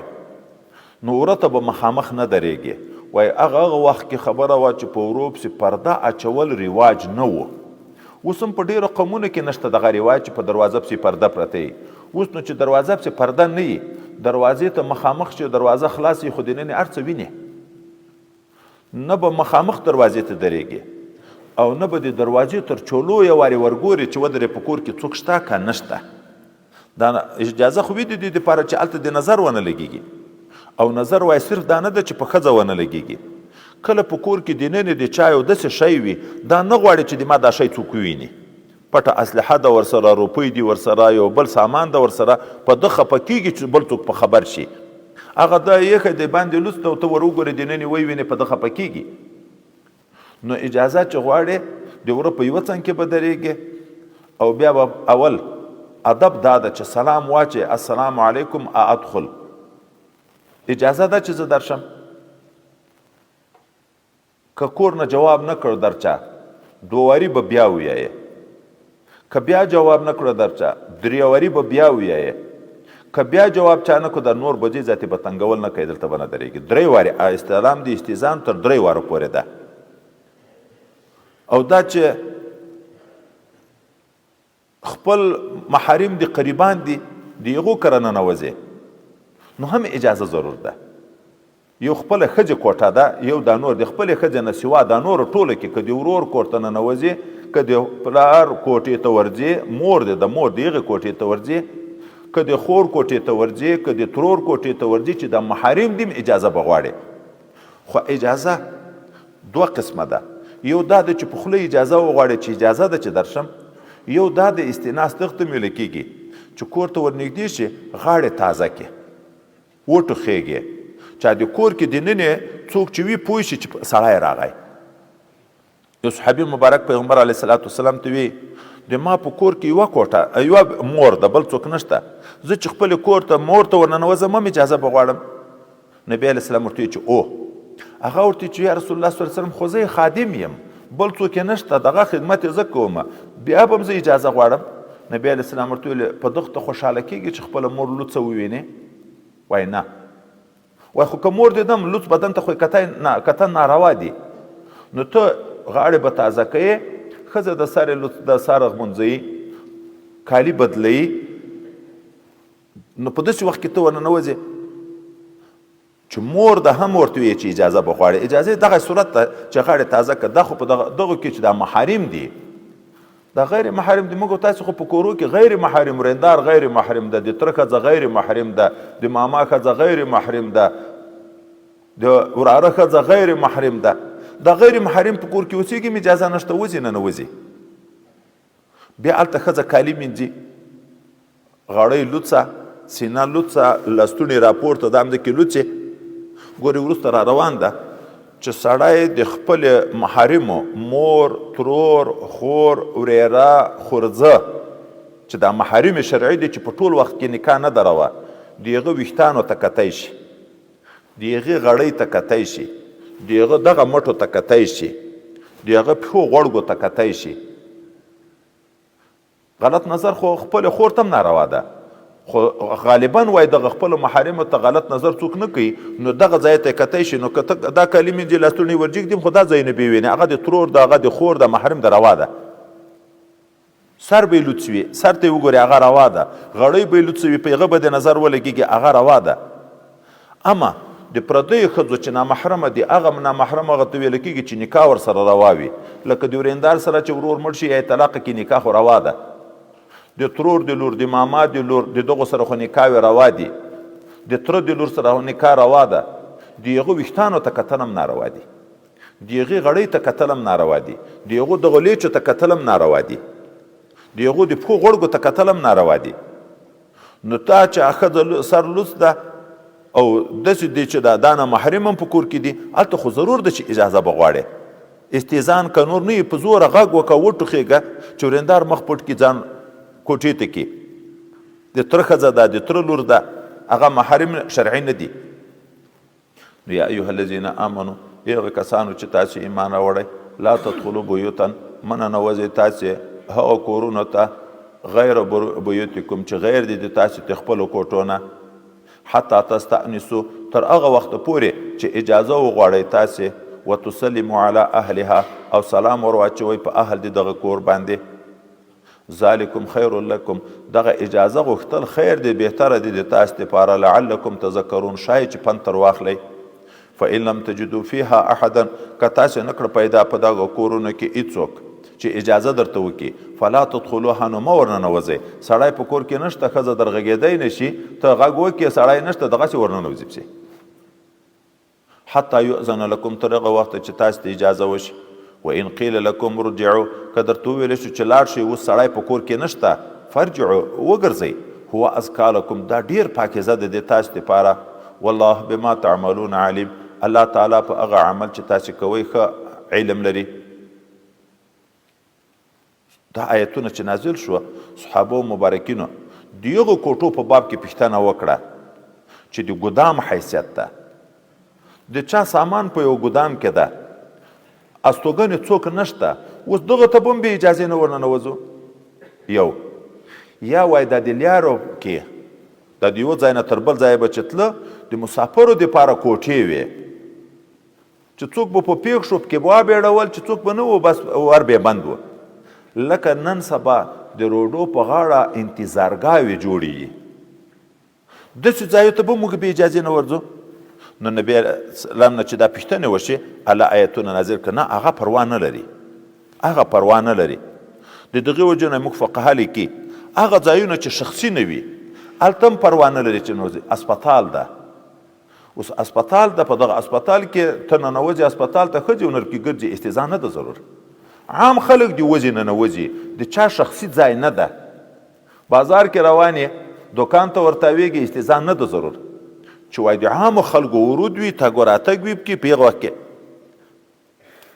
لیس علیکم جناح نشته په تاسې څه ګناه ان تدخلوا بیتا چې تاسې ننوځئ کوټو ته غیر مسکونتین چې هغه د استوګنې نه وي خو فیها متاع لکم چې په دغه کوټو کې د تاسې سامانونه وي لکه ګدامونه. والله یعلم ما تبدون وما تکتمون الله ته ښه عالم الله ته ښه معلوم دی الله عالم د په هغه څه چې تاسې پټوئ او هغه څه چې تاسې ښکاره کوئ چې په ښکاره باندې څه کویم الله علم په لري که پټ باندې ویم. دا چې کور ته ځې اجازه به غواړې چې په پردۍ ښځه نظر ونه لګېږي د هغه په کور په سامانو نظر ونه لګېږي. اوس د نظر حفاظت ضرور ده دستي د نظر دپاره آیتونه نازل شوه. الله تعالی وی نبی کریم صلی الله علیه وسلم ته چې مؤمنینو ته ووایه خپلې سترګې دې ټیټې نیسي پردیو ښځو ته دې نه ګوري. حضرت علی کرم الله وجهه د نبی علیه السلام نه پوښتنه وکړه چې که سړی روان و ښځه په مخه ورغله ناڅاپه یې سترګې په ولګېدې نو نبی علیه الصلاة والسلام ورته دووري مې مه ورګوره هغه اول باندې د خدای پاک نه نیسي خو اول باندې به هم داسې نه چې اول دې وکته دغسې ذاتي سترګې ورته ویلېسي چې دوم را نه شي اوږدې به یم نه. نبي کریم صلی الله علیه وسلم یې چا چې په پردۍ ښځه سترګې ولګېدې او دستي یې سترګې کنټرول کړې خدای پاک به په عبادت کې حلاوت و خوند ورته نصیب کړي حلاوت به الله تعالی د طاعت و د عبادت نصیب وګرځوي. نو مسلمانانو ته ووایه چې سترګې دې ټیټې نیسي پردیو ښځو ته دې نه ګوري. دوم مسلمانانو ته ووایه چې خپل شرمګاوې عورتونه دې وساتي غلطې نه استعمالوي حتی لوڅوي دې هم نه نامحرمه ته. یو خپله ښځه ده چې د هغو سره خو ستر نشته نورو ته عورت دې نه لوڅوي نه د عورت غلط استعمالوي ځکه چې څوک وایي عورت په داسې ځای کې لوڅ کړي چې د پردي سړي نظر په لګېږي څوک چې ورته ګوري په هغه هم د خدای لعنت اورېږي چې دا چا ځان لوڅ کړی ده په دغه هم د خدای لعنت اورېږي. دا چې دا موږ اکثرو ځایو کې وینو چې دا فوټبالونه کوي پرتوګ وباسي کنکای نیکرې اغوستی د نامه نه تر زنګانه پورې د نارینه عورت ده د نامه نه لاندې څه حصې لوڅي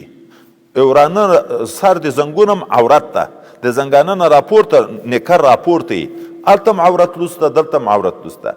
او عین دا نیکر ته هم جامه نه ویلی کېږي. نو یو خپل عورتونه لوڅ کړي دي فوټبال کوي دا نور خلک ورته ناست دي حتی تر ملایانو پورې صوفیان خلک ورته ناست دي نظره یې کوي دا په پردیو عورتو یې نظر کوي په هغه هم د خدای لعنت اورېږي چې دا پرتوګ یې ایستلی دا فوټبالونه کوي او دا چې څوک ورته ناست دي ورته ګوري په دغه هم د خدای لعنت اورېږي. د نر عورت د نامه نه تر زنګانه پورې دغه لوڅول حتی د تا د استنجا ضرورت ده استنجا وایې خو هلته خلک ځي و راځي د پټېدن ځای نشته مسله دا د استنجا به نه وایې خو عورت به نه لوڅوې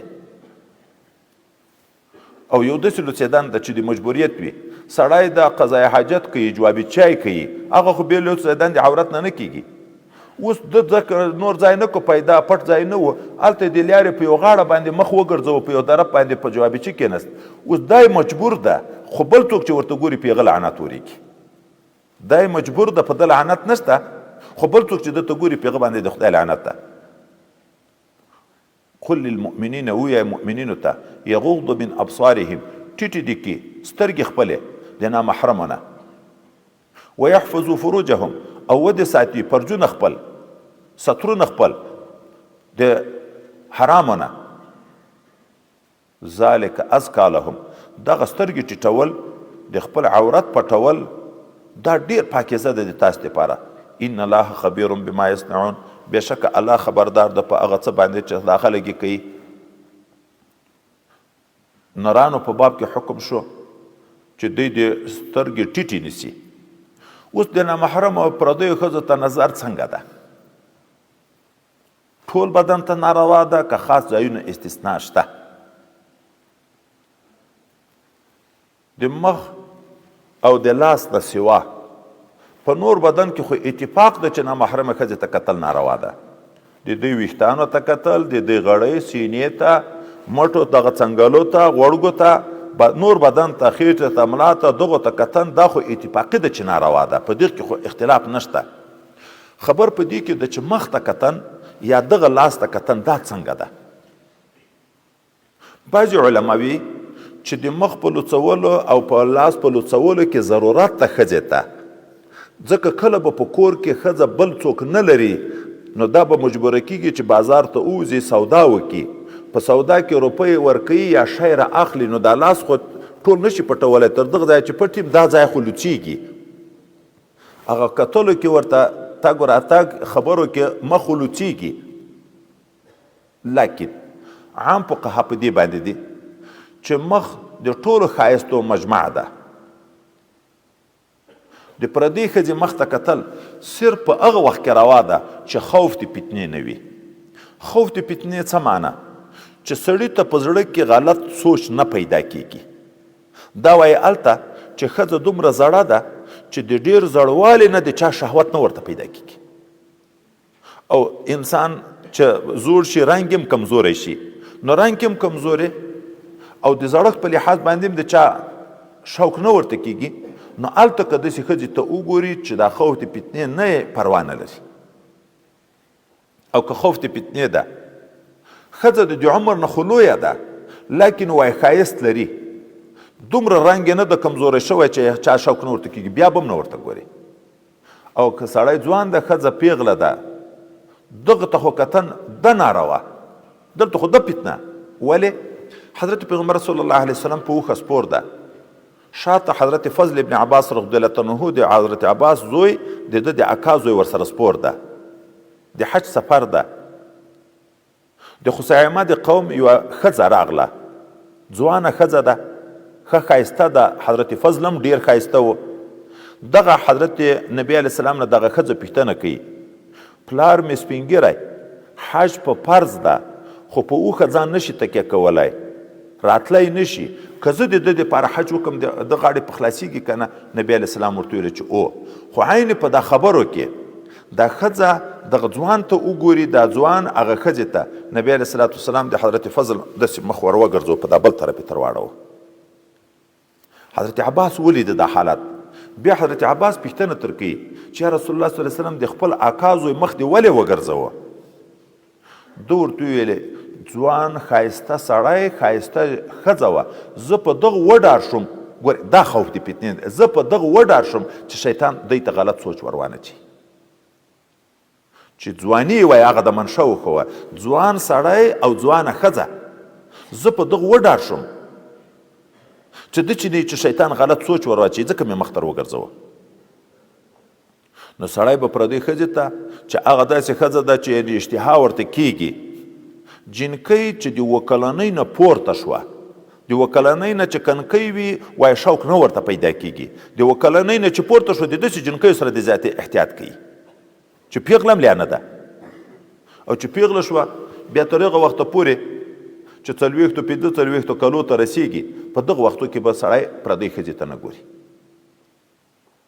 که خوف د فتنې نه و سړی زوړ سپین ږیری شوق نه پیدا کېږي نو هغه که ځوانې ښځې ته وګوریم په ده کې دا ماده نشته چې شهوت پیدا شي پروا نه لري یا په ښځه کې داسې ده چې هغه کې ځای د دغه ځای نه ده پاتې چې شهوت یې چا ورته راځي بیا پروا نه لري وقل للمؤمنات وګوره ووایه مؤمنو ښځو ته یغضضن من ابصارهن دوی دې هم سترګې ټیټې کړي پردیو سړی ته دې نه ګوري ويحفظن فروجهن دوی دې هم وساتي خپل عورتونه د لڅېدن نه او د غلط استعمال نه اوس ښځه دې هم سترګې ټیټې کړي نه دې ګوري ښځه پردي سړي ته کتی شي که نه د ښځې خو د مخ نه سوا نور بدن خو ټول عورت ده خو په مخ کې اختلاف ده چې عورت ده که نه ده د سړي مخ خو نه ده عورت د سړي لاس خو نه ده عورت د سړي سینه او غړۍ خو نه ده عورت ښځه ورته کتی شي که نه نو بعضې علما وایي چې ښځه هم د سړي مخ ته نشي کتی لکه سړی چې ښځې ته نشي کتی ښځه هم د سړي مخ ته نشي کتی څوک وایي چې نه ښځه که غلط نظر وي اخو ناروا ده که غلط نظر نه وي سړي ته کتی شي ځکه سړي مخ عورت نه ده اوس دا دواړه قولونه بنا په دوه حدیثو باندې دي څوک چې وایي چې ښځه هم پردي سړي ته نشي کتی مطلقا دلیل هغه حدیث مبارک ذکر کوي ام سلمه رضی الله عنها وایي چې زه او حضرت میمونه رضی الله تعالی عنهما دواړه د نبی علیه السلام بیبیانې دي د نبی علیه السلام سره ناستې وو په سترګو ړوند صحابي مبارک راغی حضرت ابن ام مکتوم رضی الله تعالی عنه نبی علیه السلام موږ ته ویلې پرده وکئ وایي موږ ورته ویلې چې دی خو ړوند د موږ نه ویني وایي ولې تاسې ړندې یې تاسې یې نه وینئ خو تاسې هم مخ پټ کئ مه ورګورئ هغه څوک چې وایي چې ښځه پردي سړي ته نشي کتی دغه حدیث مبارک باندې تمسک نیسي او هغه څوک چې وایي چې ښځه پردي سړي ته چې غلط نظر نه یي کتی شي د سړي مخ ته بیا په هغه حدیث مبارک باندې ښځه طلاقه کړه 3 طلاقه میړه او دغه ښځه میړه یم چیرې په سفر و 2 طلاقه مخکې کړی و 3 طلاقه راولېږو د میړه د کور نه ووته ځکه کور په اسارا کې و د دغه خطر و چې څوک ور واوړي نبی علیه الصلاة والسلام ورته ویلې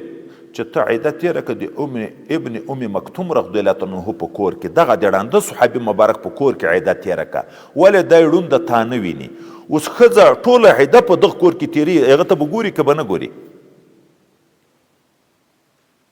نو څوک وي دا د امام صاحب مسلک ده چې پردي سړي ته چې خوف د فتنې نه وي غلط نظر نه وي که خوف د فتنې و ځوانه ښځه د ژڼې زړي ته یې کته شهوت پیدا کېدو بیا خو دې نه ګوري خو چې غلط نظر نه وي هغه کتی شي دلته هغه حدیث مبارک چې هغه نبی علیه السلام او ازواج مطهراتو ته ویلې تاسې ړندې خو تاسې ما ورته ګورئ وایي هغه بل راز و هغه چونکې ړوند صحابي و او پخوا خو پرتګونه نه و لنګونه و اوس دی چې را روان ده پیغمبر علیه السلام دا پوه شو چې اوس دی چې کینی کله کېدی شي ورون هم لوڅ شي او ورون خو دا عورت یخته خو کتن بیخي حرام ده نو نبی علیه السلام مخکې نه دوی ته ویلې تاسې پرده وکئ اخو ړوند دغه غریب خو د ځان پوره اهتمام نشي کړی خو غرض ده چې ښځه کتل سړي ته که غلط نظر باندې نه وي سوچ نه وسواس نه پیدا کیږي روا شو ځکه چې د سړي مخ عورت نه ده کتل عورت ته ناروا ده او د ښځې په مخ کې خو په عورتوب کې اختلاف ده چې عورت ده که نه ده یو قول دا ده چې هغه هم عورت ده یو قول دا ده چې نه ده عورت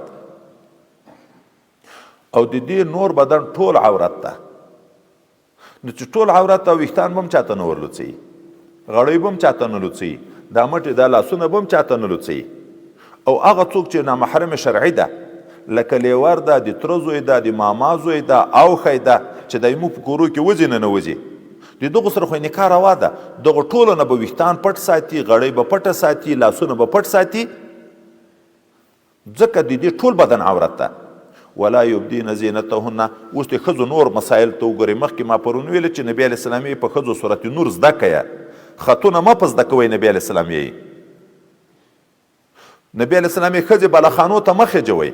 دا دواړه د فتنو لارې دي چې پورته وخته د باندې خلک ویني غلط تعلق پیدا کوي خط چې زده شو بیا په واسطه د قلم باندې په خط باندې غلطې رابطې نن په موبایل باندې په 200 میله لرې رابطې جوړې کړي بیا ښځه ورځي یا سړی ورته راځي په ښځو نبی علیه السلام یې مه بلخانو ته خېجوئ، مه خط په زده کوئ، سورت نور په زده کوئ او سنۍ په زده کوئ. عجبه خبر د غزل سنۍ اوبدل په زده کوئ، دغه د کار ده، د کور خدمت په زده کوئ. اوس نو دغه ته وګورئ، ښځې به پردیو سړیو ته نه ګوري، خپل عورت به ټول بدن د دې عورت ته پټ ساتي. ولا یبدین زینتهن، نه به لوڅوي ښایست خپل، الا ما ظهر منها، مګرم نه هغه څه چې هغه لوڅ ده د دې نه. دغه اوس دوه مطلبه دي، یا خپله ښایست مراد ده، دا ګیڼې هم د ښایست شی ده، دا امیل په سینه پروت ده، دا د چاته نه لوڅي، دا بنګړي په لاس کې دي، دا د چاته نه لوڅي،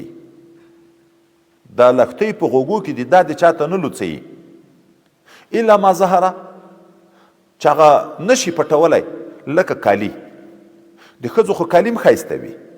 په هغو کې هم زینت وي، خو کالی خو نشي پټولی، ټکری څنګه پټ کړي د چا نه؟ الا ما ظهره، یا الا ما ظهره لکه لاس باندې ګوتې ده، دا څنګه پټ کړي د چا نه؟ ځکه چې په لاس کې چې جواز شو چې د ضرورت لپاره دا چا یو شی سودا پر اخیستی شي، نو خو هغه ګوتې چې ښایسته ده هغه خو به خامخا لوڅېږي. دوم قول، محل د زینت نه لوڅوي، ځای د زینت، غوږونه د ښایست ځای ده، دا د چاته نه لوڅوي. غړۍ د امیل د ښایست ځای ده، دا د چاته نه لوڅوي. دا مټې، دا د بنګړیو ځایونه دي، دا د چاته نه لوڅوي. پښې د خلخالو ځای دي، دا د چاته نه لوڅوي. الا ما ظهره، مخ هم د ښایست ځای ده،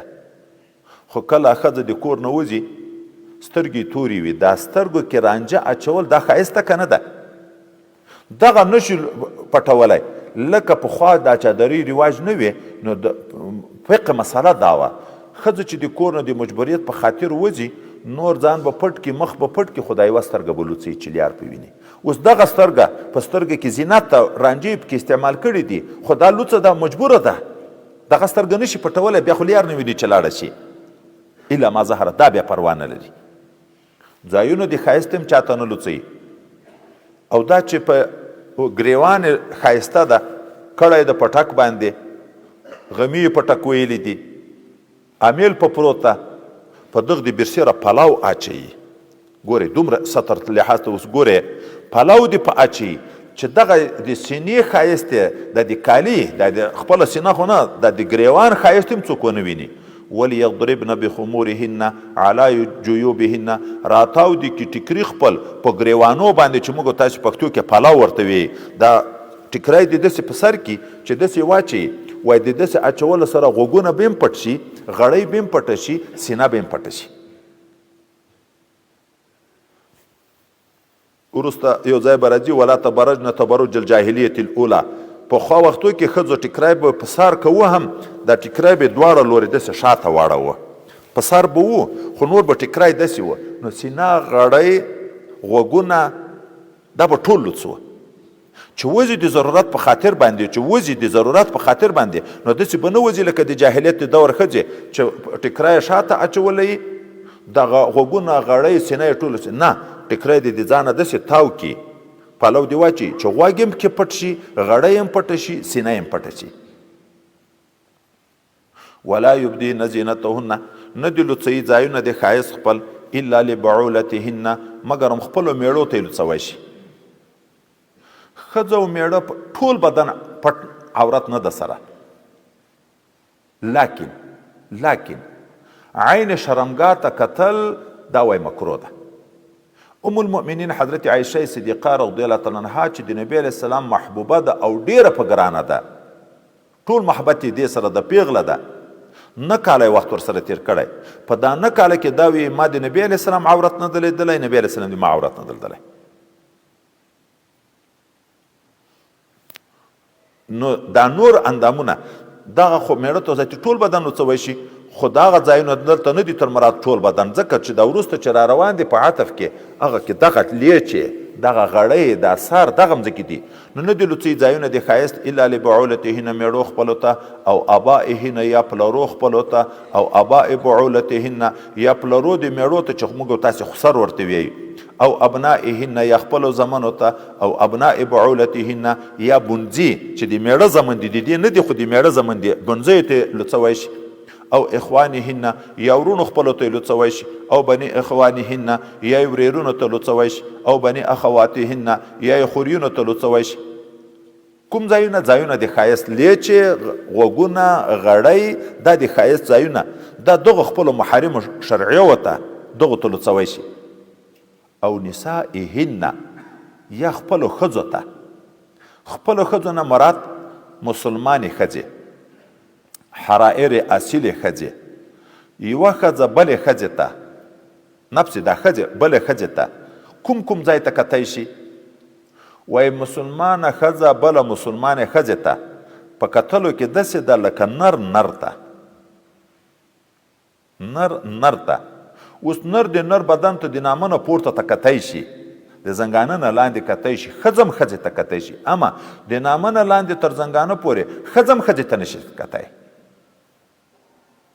او موږ موجوده فقها لیکي چې دغه نن سبا داسې بې حیایي شروع ده، بې جهل شروع ده، په خپل کور کې خو څه کوي؟ ډاکټرې ته لاړه شي ښځه، د اولاد پیدایښت وخت وي، دا د اولاد پیدایښت په وخت کې د کور ښځې نورې هم ورسره تللې وي، وایي یا دوه ورسره تللې. اوس ډاکټره چې د نامه نه لاندې د دې بدن ته ګوري د مجبوریت په خاطر ګوري، لکه د اپریشن چې ضرورت وي مجبوریت خو کتن روا ده، هغه د اولاد د پیدایښت سلسله ګوري. خو ډېرې ښځې وایي دا د کور والا چې ورسره تللي یم دغه هم د عین شرمګاه ته ورته ګوري.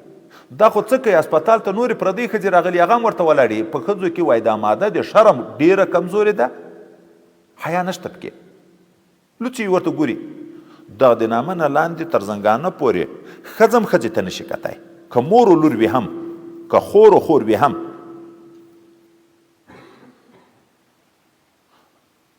او ما ملکت ایمانهن یا هغه مینځې چې دوی مالکانې دي، د هغو مینځو که لاس ور لوڅ کي، که سر لوڅ کي، که غړۍ لوڅه کي، پروا نه لري. نسائهن کې دغه ته اشاره راغله، کافرې ښځې ته به مسلمانه ښځه ځان نه ورڅوي. کافرې ښځې ته ولې وایي؟ کافرې ښځې چې د مسلمانې ښځې سینه وویني، تی مخایه وویني، ښایست ځایونه یې وویني، بیا یې وایي هغو خوله نه درېږي، میړو ته یې بیانوي. هغه میړه د پردۍ ښځې صفات چې واورېده داسې ده لکه ورته ګوري چې.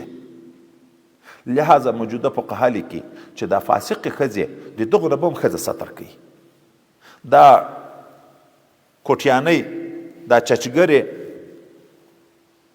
دغه چې دغه بدعملې ښځې دي د سطر د هېڅ حجاب نه کوي، دغو نه به هم ښځه سطر کوي، دا د کورو ته نه پرېږدي. ځکه وایي دی دغه د باندې بیا د ښځو حالات بیانوي، خلکو ته دغه ته لمسون ورکوي، سوچ وراچي چې دغه کور کې داسې ښایسته ښځې دي یا دا دي چې خلکو سوچ پیدا شي. او التابعین غیر اولی الاربه یا دا ښځه مخ، لاس، غړۍ لوڅوی شي هغه تابعینو ته چې غیر اولی الاربه وي من الرجال د نرانو نه، زوړ سپین ږیری ده، شهوت ماده یې ختم ده. اکثره وایي داسې خلک په داسې وخت کې خپل زمن نه لري، اکثره قریبان نه لري، نو د یو تربره په کور کې اوسیږي، خدمت ورته کوي صرف خېټه پورې. تابعین تابع دي دغه کور وي، د کور وي نه، تابع دي دغه کور وي، خو د شهوت ماده نه وي پکې. غیر اولی الاربه دا معنی د شهوت ماده نشته پکې، سپین ږیری ده. دغه سپین ږیري موږ لیدلي دي په کورو کې خدمتونه کوي، چای میلمه ته راوړه، دا د کور والا یې داسې استعمالوي لکه هغه د خپل زوی، خو په دې کې د شهوت ماده نه وي. نو که هغه کور ته وځي ننوځي، د ښځې مخ ویني یا لاس ویني یا سر ویني، پروا نه لري. او الطفل الذین لم یظهروا علی عورات النساء یا دا ښځه خپل لاسونه لوڅ کي، سر لوڅ کي، غړۍ لوڅ کي هغه هلکانو ته چې هغه نه یې غالب په عوراتو د ښځو باندې، نه یې غالب په عوراتو د ښځو. څه معنی؟ چې د شهوت ماده نه یې پکې، چې قریب البلوغ شي، مراهق ورته ویل کېږي. دا مراهق هم په حکم د بالغ کې ده، ښځه به د دغه نه هم ځان ساتي. او که کنکای د طریقه په دغه نه پیږي چې سړی د ښځې سره څه معامله کوي، په دغه پیږي نه. وای بعضې خو دومره کنکي دي چې په هېڅ نه پوهېږي، هغه خو د جماعت حیثیت لري. کنکای زوی ده تیره وي، 1 کال د 2 کالو ده، که ښځه بخایا کالي ځان مینځي هلته کنکای نږدې ورته ناسته ورته پروته، خو په دغه کنکای پیږي نه، ټول بدن یې وای که وینیم پروا نه لري. دغه کنکای که د ښځې ټول بدن وینیم، خو هغه چې صوبې ممیز وي چې په خبر پیږي لکه 2 کالو شاوخوا، د هغه نه به که مخ نه کې پټ، څنګل یې نه کې پټ، غوړګې نه کې پټ، پروا نه لري. اما شرمګاه به هغو ته نه رسوي چې دا خو کنکای ده، شهوت خو نه لري چې ما سره بدعملي وکړي. وایي په دغو خو پیږي چې اهل د تمیز وي، د هغو نه به دغه نامه نه تر زنګانه پورې د هغو نه هغه ځایونه پټوي. خو که بیخي اهل د تمیز نه و، کنکای و بیخي، که هغه نه ټول بدن لوت شي پروا نه لري. ښځه د کور نه وځي او ګیڼې دي پورې، داسې ګیڼې دي چې اواز کوي. دا بعضې قومونو کې ما لیدلي دي په پښو کې کړۍ وي، دا شرنګی کوي. بعضې خلک دي دغه پیزوانونه بلا و بترې پسې زړولي. اوس دغه ښځه چې د کور نه وځي د باندې چې اوچته ځي، هغه د ګیڼو شرنګی اواز کوي. چې اواز کوي نو خلکو خامخا چې سړي دلته ناست دي هلته شرنګی واورېد مخ ور اړوي. چې مخ یې واړو په پردۍ ښځې نظر ولګېدو، ښځې په ده نظر ولګېدو. نبي علیه السلام یې العینان تزنیان، سترګې مزناوي کوي. د دغې وجې نه ښځه چې د کور نه وځي عطر به نه استعمالوي. که عطر استعمال و، نبي علیه السلام یې دا ښځه زانیه ده، ځکه چې په یو مجلس تېرېږي بوی یې په خلکو ولګېږي، نو طبعا د هغه بوی د وجې نه به مخ ور اړوي. دا هغه ښځه چې داسې ګیڼې پورې دي، دا چې ځي په سوکا سوکا به ځي د کور نه، چې د باندې ووته دومره احتیاط ته چې دې د ګیڼې اواز هم څوک وانه وري. ولا یضربن بارجلهن، کلک کلک ویل دې نه کوي په پښو خپلو باندې، لیعلم ما یخفینه، چې ښکاره شي هغه څه چې دوی پټ کړي دي، من زینتهن، د ښایست خپل نه، حتی چې اواز دې لا په زوره نه کوي، غږیږي دې په زوره نه.